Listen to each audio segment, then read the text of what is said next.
آمنت بالله وكفرت بالطاغوت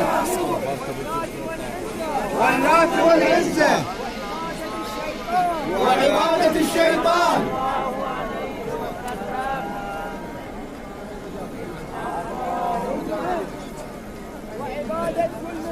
وعبادة كل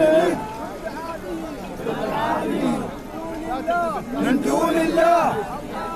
اللهم إني إليك فقير ومن عذابك خائف مستجير. اللهم ولا تبدل اسمي ولا تغير اسمي بقدرتك فيه يا الله، يا مالك الملك، يا من تؤتي الملك من تشاء وتنزع